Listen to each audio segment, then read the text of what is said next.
All right, guys, been having some fun with the old Grenadier here. Grenadier, better not be a Grenadier.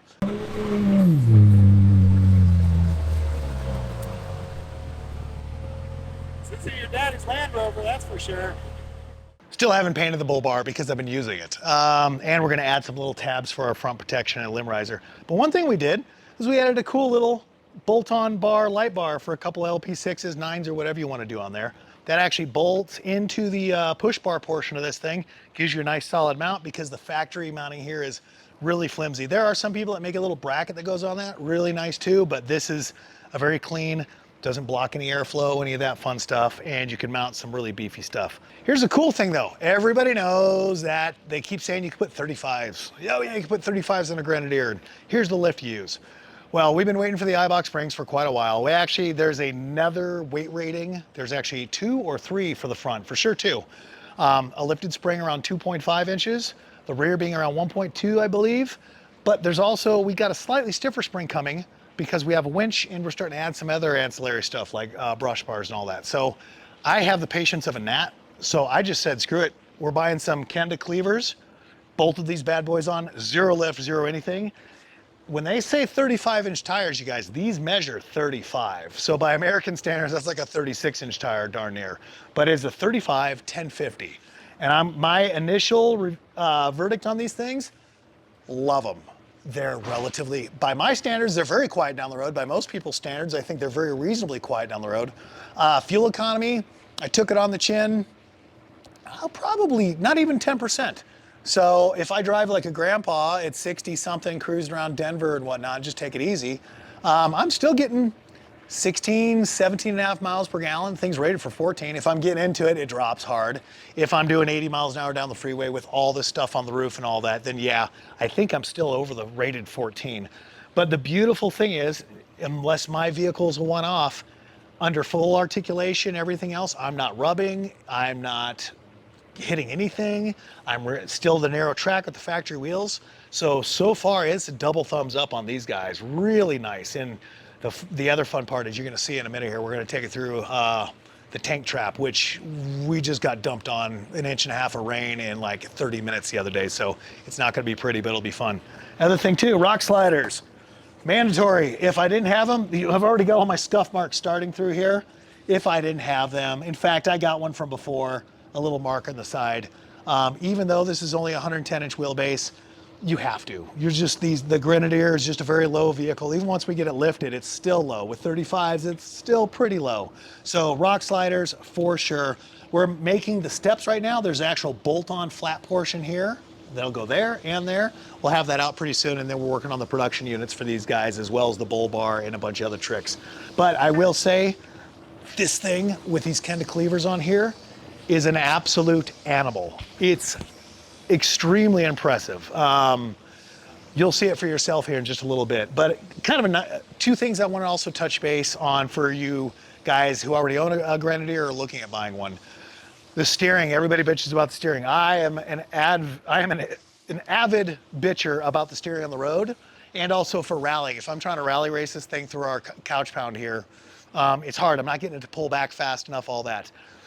But I will tell you what, and you'll see this in the tank trap, this is the best steering vehicle I've had in extreme situations.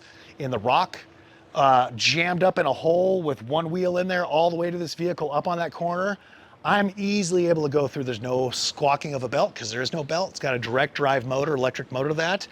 It's stable, it's easy. So in extreme situations, phenomenal. On the highway, I'm getting used to it. I literally have 25 something beautiful vehicles to drive, so it's hard for me to drive one more than the other, although this one's getting a lot of my attention. It's definitely getting better. I don't do a steering stabilizer or any of that extra stuff. Real geometry shouldn't need that, but people say that does help with a little bit of the wander, but it's not really wander. It is wander. It just doesn't have enough trail on this thing, but off-road, it's freaking awesome. It's really, really good. So I'm starting to get over that. And then one more little side note for you guys. I think the folks over there at Ineos did their homework really well. Every vehicle we have, you just pull the handle and it releases. And I'm like, oh, why didn't they do that? Think about this, guys. Who in their right mind puts L-track on a door unless you're desperate to strap crap on? I got an extra tie point here for strapping gear on there. If I've got mats, or I've got like just anything that you weren't planned for, I got another tie point. So that does make sense why they probably went with the old school style handle.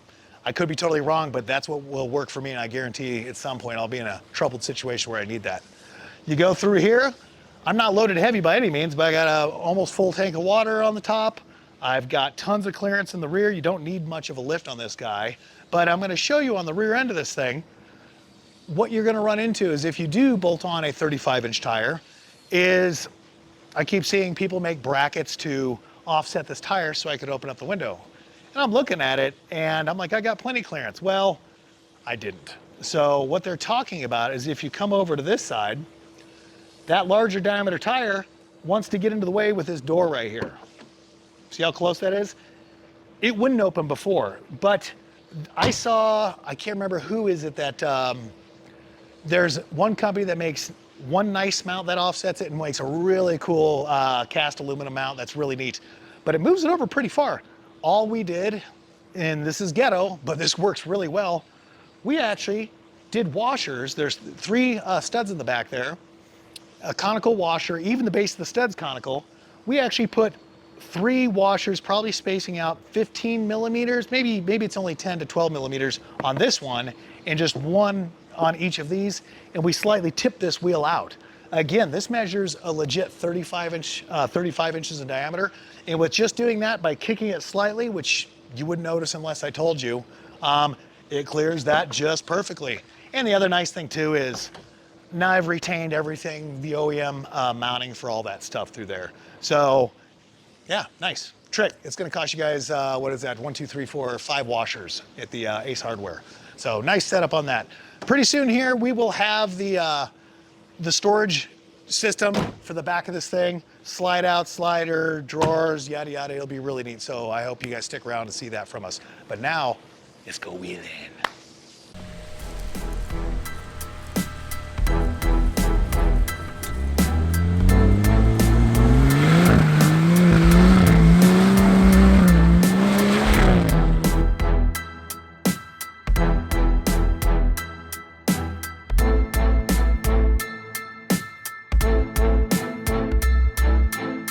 Steering down in here is perfect.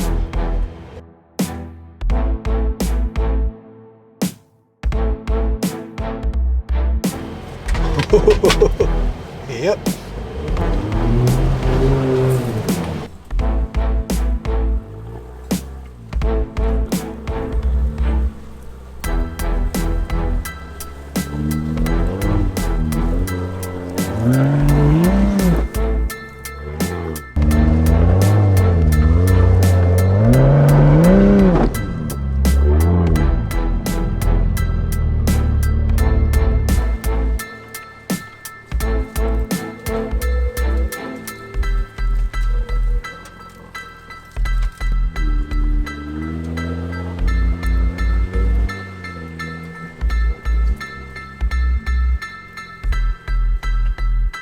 Again, all the criticism I gave this thing about the steering on the road, take it all back for the off-road, especially the more gnarly stuff.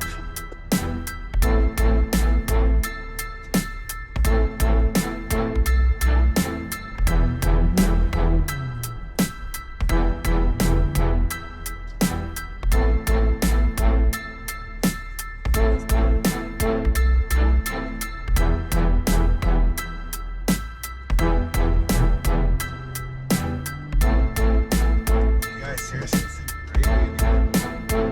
No lift, just a set of proper tires, well-equipped vehicle out of the box. Solid too. See going. Would have the stereo, but then you wouldn't hear me. But yeah, no complaints, you guys. This is great.